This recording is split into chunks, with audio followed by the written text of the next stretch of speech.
Friends welcome back to trending சமையல். இப்போ நம்ம என்ன பார்க்க போகிறோம் தெரியுங்களா? ஒரு ஈவினிங் ஸ்நாக்ஸ் ஃப்ரெண்ட்ஸ். செம்ம சூப்பராக ஸ்வீட் ஃப்ரெண்ட்ஸ். இது குழந்தைங்களுக்கு ரொம்ப பிடிக்கும், பெரியவங்களும் நல்லா சாப்பிடலாம்.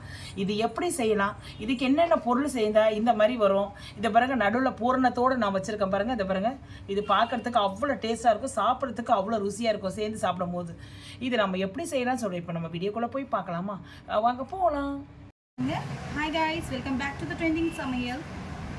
இப்போ நம்ம என்ன பார்க்க போகிறோம் தெரியுங்களா? ஒரு கப்பு ரவை எடுத்து வச்சுருக்கோங்க. இது 250 கிராம்ஸ் இருக்கும். ஒரு கப்பு ரவை தான் இது. இந்த ரவையை வச்சுக்கிட்டு ஒரு அருமையான ஒரு ஈவினிங் ஸ்நாக்ஸுங்க ஸ்வீட் செய்யலாங்களா? அருமையாக இப்போ வாழை இலையில் வச்சு நம்ம ஒரு ஸ்வீட் செய்ய போகிறோம். அது எப்படி செய்யலாம், அது என்னென்ன பொருள் வேணும்னு சொல்லிட்டு நம்ம இப்போ வீடியோக்குள்ளே போய் பார்க்கலாமா? வாங்க போகலாம். இப்போ நம்ம இந்த ஸ்வீட் செய்கிறதுக்கு முதல்ல வந்து ஒரு மிக்ஸி பவுல் எடுத்துக்கலாங்க. அதில் அந்த ஒரு கப்பு ரவை சொன்னேன் இல்லைங்களா, ரவையை தான் நம்ம இப்போ இதில் வந்து நம்ம ஆட் பண்ணிக்கலாம். இதை வந்து இதை நல்லா அரைச்சிட்டு வந்துடலாம் ஃப்ரெண்ட்ஸ். இதை அப்படியே போடக்கூடாது, நல்லா மைய அரைச்சிட்டு வந்துடலாம் இப்போது. ஓகேங்க, இதை பாருங்கள், நல்லா இது பாருங்கள், ரவையை நல்லா அரைச்சிட்டோம் ஃப்ரெண்ட்ஸ். நல்லா பவுடர் அரைச்சிட்டோம். இதை வந்து நம்ம ஒரு பவுலில் கொட்டிக்கலாம்.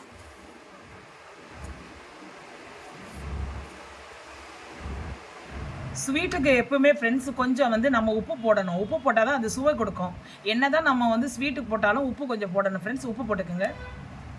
இப்போ நம்ம தண்ணி ஊற்றி கொஞ்சம் கொஞ்சமாக நம்ம கரைச்சிக்கலாம். அப்படியே நம்ம தோசை மாவு மாதிரி கரைச்சிக்கலாம் ஃப்ரெண்ட்ஸ்.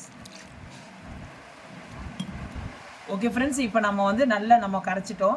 இதை பாருங்க, நல்லா வந்து தோசை மாவு பதத்துக்கு வந்திருக்கு. இதை பாருங்க, தோசை மாவு பதத்துக்கு வந்திருக்கு. இது போதும். அப்படியே ஒரு 10 நிமிஷம் அப்படியே ஊறட்டும். தட்டு போட்டு மூடிடலாம். இப்போ நம்ம இந்த ஸ்வீட்டுக்கு வந்து ஒரு ஸ்டெஃபிங் மாதிரி நம்ம செஞ்சுக்கலாங்க. உள்ளே வைக்கிறதுக்காக நம்ம வந்து இதுலேருந்து ஒரு கப்பு வந்து தேங்காய் துருவல் எடுத்துருக்கேன். இப்போ பாருங்க, நம்ம தேங்காவை நல்லா கொஞ்சம் வதக்கிக்கங்க. இதில் வந்து நம்ம என்ன பண்ணோம், ஒரு அரை கப்பு வந்து நாட்டு சர்க்கரை போடுறேன். நாட்டு சர்க்கரையை அதில் போட்டுருங்க. போட்டு ரெண்டுத்தையும் வந்து நல்லா மிக்ஸ் பண்ணிக்கோங்க. நல்லா கொஞ்சம் மெல்ட் ஆகி வரும். சிம்மை வந்து நல்லா வந்து கேஸை வந்து சிம்மில் வச்சுக்கோங்க ஃப்ரெண்ட்ஸ். ஏன்னா ஹை ஃப்ளேமில் வைக்காதீங்க. இந்த பாருங்கள், இதை மெல்ட் ஆகுது பாருங்கள். நம்ம வந்து சர்க்கரை போட்டோடனே அந்த தேங்காயில் அதில் வந்து நல்லா வந்து ஆட் ஆகிட்டு நல்லா இது கலந்துக்குச்சு. ஓகே ஃப்ரெண்ட்ஸ், இப்போ வந்து நல்லா இதில் வந்து நல்லா ஆட் ஆகிட்டு இதில் வந்து ஒரு 1/2 டீஸ்பூன் வந்து ஏலக்காய் பவுட்ரு போட்டுடலாம். நல்லா வாசனையாக இருக்கும் ஃப்ரெண்ட்ஸ் இந்த ஸ்வீட்டு. அதையும் போட்டு நல்லா வந்து கலந்துக்கலாம். இது கலந்துட்ட பிறகு ஒரே ஒரு கேரட் அளவுக்கு கேரட்டு போட்டுக்கலாம். கேரட்டை வந்து நான் துருவி வச்சுருக்கேன், அதையும் போட்டுக்கலாம். குழந்தைங்களுக்கெல்லாம் இது ரொம்ப ஹெல்த்தாக இருக்கும், ஹெல்த்துக்கு நல்லதுங்க. அதனால் இந்த ஸ்வீட்டில் வந்து தேங்காய் இது கேரட்டு போடுறேன். போட்டு நல்லா கலந்துக்குங்க. நல்லா கொஞ்சம் ஒரு 2 செகண்ட் வந்து அது அப்படியே இருக்கட்டும், அனலே இருக்கட்டும். இப்போ வந்து 2 டீஸ்பூன் வந்து நெய் ஊற்றிக்குங்க. இது அப்படியே நம்ம கிண்டிக்கலாம். இப்போ எல்லாமே வந்து ரெடியாக இருக்குங்க. எல்லாமே நம்ம இதுதான், அவ்வளோதான் இது ஸ்வீட்டுக்கு. இப்போ நம்ம ஊற வச்சுருக்கோம் இல்லைங்களா ரவை, இதை அதில் போட்டுருங்க. இதில் போட்டு நல்லா கிண்டி விடுங்க. கிண்டி விட்டு நல்லா கொஞ்சம் கட்டி ஆகணும். உங்களுக்கு அதை நான் காட்டுறேன், நீங்கள் பாருங்கள். நான் செய்கிற மாதிரியே நீங்கள் செய்யுங்க ஃப்ரெண்ட்ஸ். இந்த ஸ்வீட்டு செம்ம சூப்பராக இருக்கும். இப்போ பாருங்கள், நல்ல மாவு நல்லா நம்ம வந்து வச்சோம் இல்லைங்களா, நம்ம உருட்டி வச்சோம் இல்லைங்களா, நம்ம வந்து கடையில் போட்டு பண்ணோம் இல்லைங்களா. இப்போ அதை வந்து நம்ம மாவு வந்து ஒரு வாழை இலை இருக்கீங்களா, வாழை இலையில் வந்து நம்ம வந்து இந்த ஓரமாக அப்படி வச்சுக்கலாம். நம்ம சைஸுக்கு ஏற்ற மாதிரி நம்ம நல்லா கரெக்ட் பண்ணி நம்ம உங்கள் சைஸுக்கு ஏற்ற மாதிரி ரவுண்ட் ஷேப்லேயும் நீங்கள் பண்ணிக்கலாம், எது வேணாலும் பண்ணிக்கலாம். இதில் வந்து கொஞ்சம் நம்ம இந்த பூர்ணம் வைக்கிறதுக்காக ஒரு குழி மாதிரி நீங்கள் வந்து கையிலே பண்ணிக்கோங்க. நான் எப்படி செய்கிறேனோ அதே மாதிரி பண்ணிக்கோங்க ஃப்ரெண்ட்ஸ். இதில் வந்து கொஞ்சோண்டு இந்த பூர்ணம் இருக்கு இல்லைங்களா, நம்ம முதலே செஞ்சோம் இல்லைங்களா, அதில் கொஞ்சம் எடுத்து வச்சுக்கோங்க.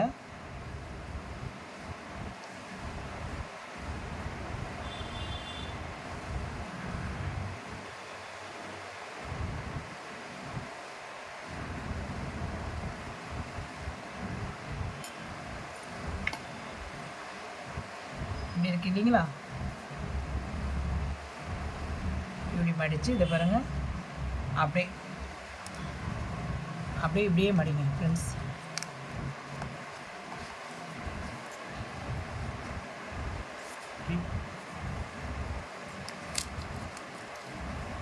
இப்போ நம்ம ஒரு இது பாருங்க சுருட்டி வச்சுட்டோம். இதே மாதிரி நம்ம எல்லாத்தையும் நம்ம ரெடி பண்ணிவிட்டு நம்ம வந்து ஒரு இட்லி குக்கரில் இட்லி இதில் வச்சு நம்ம இட்லி சட்டியில் வச்சு நம்ம ஆவி கட்டி வேக வச்சுக்கலாம் ஃப்ரெண்ட்ஸ். எல்லாத்தையும் நான் இது எடுத்து வச்சுட்டு நான் காட்டுறேன் உங்களுக்கு. ஓகே ஃப்ரெண்ட்ஸ், இப்போ பாருங்கள் எல்லாமே நம்ம இலையில வச்சு நம்ம கவர் பண்ணிட்டோம். இப்போ வந்து இந்த ஸ்வீட்டை வந்து இலையில இருக்குது. இப்போ எல்லாமே வந்து இலையில இருக்குது. இப்போ வந்து நம்ம வந்து ஒரு இட்லி குண்டானை வச்சு அது மேலே வந்து நம்ம உள்ள தண்ணி வச்சு இது ஆவி வந்துட்டுருக்கு. இது மேலே நம்ம அப்படியே மூடிடலாம். மூடிட்டு ஒரு 10 நிமிஷம் கழித்து நம்ம பார்க்கலாம் ஃப்ரெண்ட்ஸ். ஸ்வீட் நல்லா வெந்திருக்கும். ஓகேங்க, நம்ம வந்து நல்லா வெந்துருச்சு. வாழை இலையில் போட்டு நல்லா வேக வச்சு கொஞ்சம் நல்லா ஆறி இருக்குது. நம்ம அப்படியே எடுத்து இதை பிரித்து உங்களுக்கு உங்கள் முன்னாடி நான் காட்டுறேன் பாருங்கள். அது எப்படி இருக்குதுன்னு பார்க்கலாம்.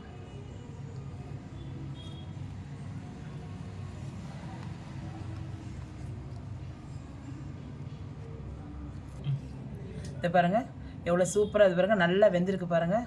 நல்லா இதாக இருக்குது பாருங்கள். அதே மாதிரி நம்ம எல்லாத்தையும் எடுத்துடலாம். எல்லாத்தையும் எடுத்து நான் உங்கள் முன்னாடி நான் காட்டுறேன் பாருங்கள். ஓகே ஃப்ரெண்ட்ஸ், செம்ம சூப்பராக இந்த பாருங்கள் வாழை இலையில் நம்ம செஞ்சது ரொம்ப குழந்தைகளுக்கு ரொம்ப ரொம்ப ரொம்ப ஹெல்த்தியான ஒரு ஈவினிங் ஸ்நாக்ஸ் ஃப்ரெண்ட்ஸ். இது நீங்களும் இதை செய்து பாருங்கள்.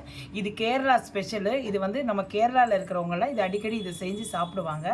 இது வந்து நீங்களும் இப்போ நம்ம இங்கே செஞ்சுருக்கோம். நீங்களும் வந்து இது எப்படி இருக்குன்னு சொல்லிட்டு செய்து பார்த்துட்டு எப்படி இருக்குன்னு சொல்லிட்டு உங்கள் கமெண்ட் செக்ஷனில் சொல்லுங்கள் ஃப்ரெண்ட்ஸ். ஓகேங்களா?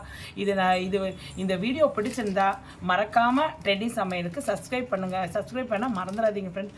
முதல்ல நான் யார் பார்க்குறீங்களோ என் வீடியோவை பார்க்குறீங்களோ அவங்க தயவுசெய்து சப்ஸ்கிரைப் பண்ணுங்கள் ஃப்ரெண்ட்ஸ். இந்த வீடியோ உங்களுக்கு பிடிச்சிருந்தா லைக் பண்ணுங்கள், கமெண்ட்ஸ் போடுங்க. ஓகேங்களா? ஓகே தென் பாய்.